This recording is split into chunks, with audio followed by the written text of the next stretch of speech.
Hingi ako ng update kay Mase kasi baka may balita na siya pero mukhang wala pa. Ay, malalaman natin. Baka may baka. mabalita tayo. Eh di kausapin na po natin Yeah. si Palace Press Officer Undersecretary Claire Castro. Nakasama po natin ngayong gabi dito sa STL. Yusek, magandang gabi po sa inyo. Happy Friday!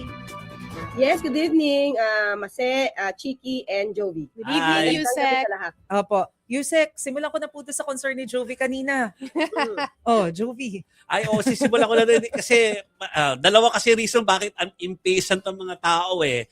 May mga nakabingbing mga panukalang batas at saka syempre, pwede lang magkaroon ng change ng leadership or ng SP kung may session. Magkakaroon ba ng special session? Yan naman ay depende sa ibibigay na official request ng pamunuan ni Acting Senate President Sherwin Gatchalian. Hinihintay din po yan ng Ay. Pangulo dahil syempre kailangan din malaman natin ano yung mga basihan para magtawag po ang Pangulo ng special session. Although alam natin talagang kailangan to dahil ang dami nabibinbin ng mga bills. Ang gusto po kasi talaga ng Pangulo, sana bago matapos ang June ay matapos na rin po ang yung anti-political dynasty. Yes. So, yun sana itong maipasa. Eh kaso nangyayari po ito sa Senado, Yusek. Tapos ang mahirap po nito, bagamat malinaw na po yung statement ng Malacanang na ang nire-recognize nyo bilang acting Senate President ay si Senator Sherwin Gatchalian, naninindigan pa rin si Senador Alan Peter Cayetano. Hindi po siya, kumbaga, natitinag dun sa kanyang pwesto. So clearly, there's a gridlock dito po sa Senado. I mean, ano po yung nakikita natin na worst case scenario kapag hindi pa po ito nasolusyonan ng ating mga mambabatas?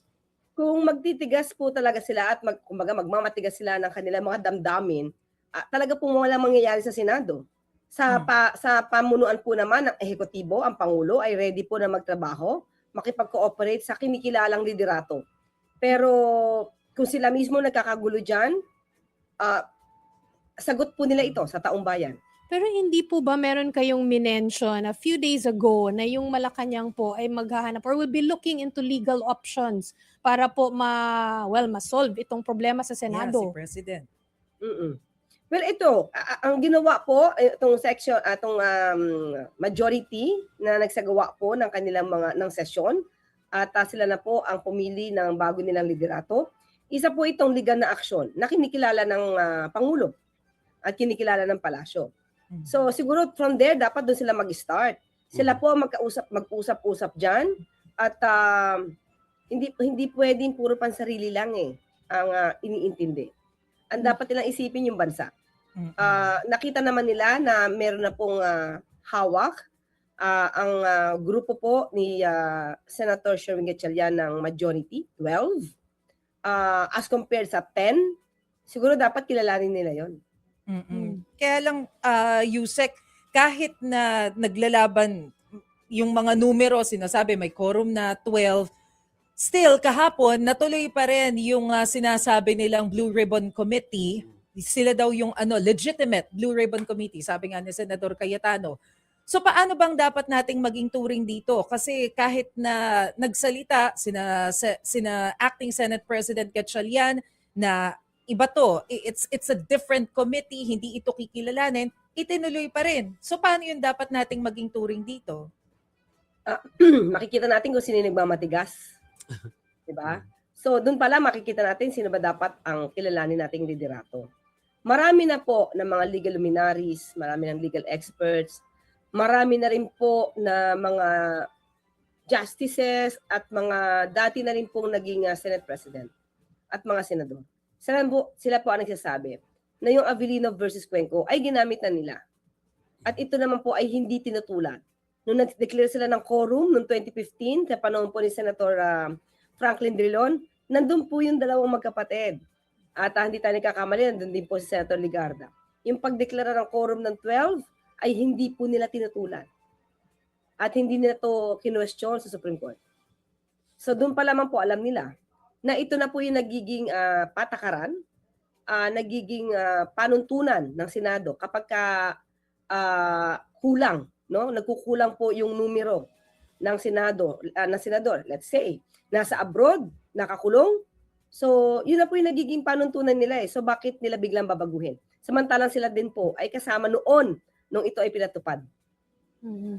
Yusek, itong Senate impasse nga na tinatawag, no, ay nasisira na, maraming nagsasabi sa taong bayan na nasisira na yung confidence ng taong bayan sa gobyerno. Ano po ang mensahe po ng palas sa mga Pilipino po? Kasi naalala ko, sinabi po ninyo, kung makialam naman, o quote unquote, makialam si Presidente o Pangulong Bongbong Marcos, sabihin na naman, nakialam ka dyan, co-equal branch nyo yan eh. So, hindi raw pwede. So, parang your hands are tied. So, ano po yung mensahe po ninyo?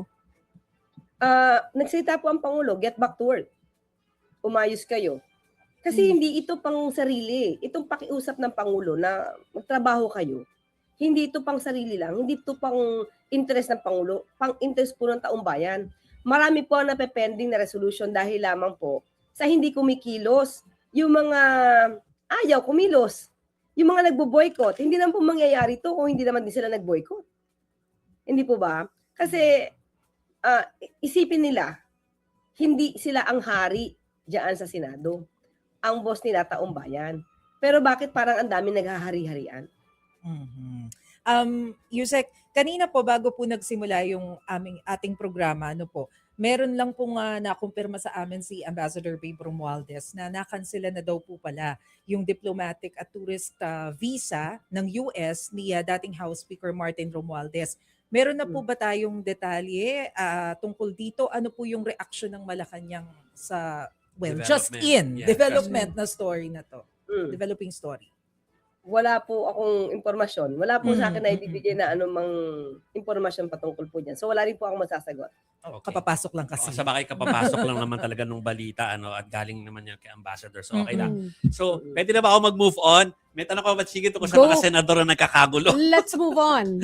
Let's move on. Puntahan ko lang yung distab efforts sa Yusek Lera kasi mag-weekend tapos may mga long weekend pa tayo next week gusto naming makampante kung ano ba matutulog ba kami ng mahimbing bilang mga citizen of this country dahil kapag kasi nakakarinig kami ng mga pronouncements from some senators na tinatawag din ng parang agitating daw sabi ng isang binabasa ko rito ngayon, agitating the military and the civilian populace to na sumuporta doon sa ilang mga nais yugyugin ng gobyerno. Tapos ay meron pang pag-uusap ng paggawa ng mga grupo tulad ng Retired Officers Alliance for Reforms. And we also heard kahapon, binasa ko po itong balitang ito, yung pagtatanong ni Congressman Pulong sa militar kung anong gusto nilang gawing aksyon sa mga nagaganap ngayon dito sa ating bayan. So ang tanong lang naman doon hindi ba ito parang cause ng concern na baka merong namumuong something na pwede pong pagbulan po ng kaguluhan o pagyugyug sa gobyerno? Tandaan natin, ang Pangulo nagtatrabaho. Sino ba maingay? Sino ba nag-create ng political tension? Hindi po ang Pangulo. Sinagot na po rin niya sa copy yan. Nandiyan po si Maricel at that time sa Japan. Ang Pangulo tutok sa pagtatrabaho. Nakita po natin. Ngayon, sino nagtatawag ng destabilization? Sila. Paulit-ulit. Sila pa rin. Nandiyan yung tinatawag na 18 ex-Marines. Sinong nasa likod niyan? Mike Defensor? Mike Defensor ay isa sa mga tao na nagtatawag, sumisigaw, na pababain ng Pangulo sa pwesto. So, anong ibig sabihin yan? Ngayon, nandito, sasabihin na naman ng mga Duterte, hinahamon ng militar? Sino ba ang hindi nagtatrabaho? Sino ba ang nagbabakasyon? Sino ba ang walang ginagawa? Kayong walang ginagawa, kayo pang reklamador. Ang Pangulo, focus sa trabaho, siya pa ang sasabihin nyo na walang ginagawa. Okay. Magbukas naman kayo ng isipan, magbukas kayo ng mata, magbukas kayo ng tenga, magbukas kayo ng bibig para malaman nyo kung anong katotohanan. Wala bang nagaganap ng pagpupulong yung si Claire para i-check ang loyalty ng ating mga kasundaluhan, lalo at may mga ganyang provocation? Jovi, ang mga kasundaluhan natin, ang miyembro ng kapulisan natin, alam nila kung sino nagtatrabaho. So, kung yung boss nila nagtatrabaho, anong dahilan para sila ay umalis o sila ay hindi maging maganda ang turing sa ating Pangulo? Sino ba ang hindi nagtatrabaho? Pupunta pa ba sila doon sa mga taong hindi nagtatrabaho at ang nais lamang ay gulo? Saan sila pupunta? Doon sa magulo o sa presidenteng nagtatrabaho para sa kanila. Yusek, kahapon po, nung paalis ako ng Malacanang, pabalik po dito sa TV5, napansin ko lang po na medyo mas naging mahigpit yung security dyan po sa Malacanang. Ilang gates po yung isinara. Tapos, napansin ko rin po na medyo nadagdagan yung mga pulis na nakabantay. May we know the reason bakit po medyo, kumbaga, umangat yung level ng security pagbabantay po sa palas? Kailan yan? Kahapon po. Kahapon? Kahapon. Anong oras? Mga bandang bago mag alas 4 po ng hapon. Okay. Tingin ko wala akong anumang impormasyon, pero kasi maraming events kahapon. Merong konsyerto, syempre nandoon ang first lady, saka yung mga ibang estudyante at sa ibang mga piling guest. At nandoon din ang event ng miyembro ng MPC. Yes. Di ba nagkaroon tayo ng tour diyan within the Malacanang compound. So, tingin ko yun lang. Pero kung sasabihin natin medyo dapat tayong maalarma, walang nakakarating sa atin. Marami lang siguro events. Kasi syempre, dapat din natin proteksyonan yung mga miyembro ng MPC. Di ba? So, wala naman po kayong natatanggap na threat. Kaya ko lang po yan natanong. Kasi gusto Yusek, namin ng matinong weekend. para kalma lang. Hindi, kasi meron din pong na-post etong si Ramon Tulfo sa kanyang Facebook page na sinasabi nga po niya na parang may mga intelligence report na natanggap ang PNP na susugod daw yung mga VP Sara sa Malacanang on June 12 kasabay ng Independence Day. Opo. I'm sure nabasa nyo na po ito dahil meron na rin po kayong nailabas na written statement kanina. Sa MPC nakita ko. Opo. Well, sa atin, walang pinararating sa anumang impormasyon patungkol dyan. Wala pong confirmation na ibinibigay sa atin patungkol po dyan. Pero, ito naman sa atin, no, Maricel, Jovi, and Chiki, hindi naman bago to. Kaya naman laging handa yung mga kapulisan natin pag dumarating yung mga ganitong klaseng okasyon. Pero, even before, ilang taon na ba na gusto nilang paalisin ng Pangulo sa posisyon? So, paulit-ulit sila. Sasabihin ko nga, paulit-ulit silang nagtatry. Pero ang Pilipino kasi, ang mga kababayan natin, alam naman nila kung anong ginagawa ng Pangulo at anong tinatrabaho ng Pangulo para sa bayan natin. At sino lang ba yung talagang puro paninira? So sa ngayon wala tayong alam, wala tayong konfirmasyon patungkol po dyan. But ang sinisigurado po natin, ready po lagi ang ating mga law enforcement agencies. Basahan At ang mga investigating bodies. Hindi po ito tutulugan. Lalo na ngayon na mayroong pinaparating na ganyan, hindi po yan matutulog. Talaga pong babantayan po yan. Basta handa lang. Yes. Okay. Handa po yan. So mag-happy weekend na tayo kayo. So kalma tayo. Kalma tayo ng weekend. Makaroon tayo ng sine yung weekend. Okay. Yusek Claire, thank you for joining us ngayong Friday. Yes, maraming salamat Mase, Chiki and Jovi. Thank you. Salamat Good po, evening, Yusek. Thank you. Happy weekend.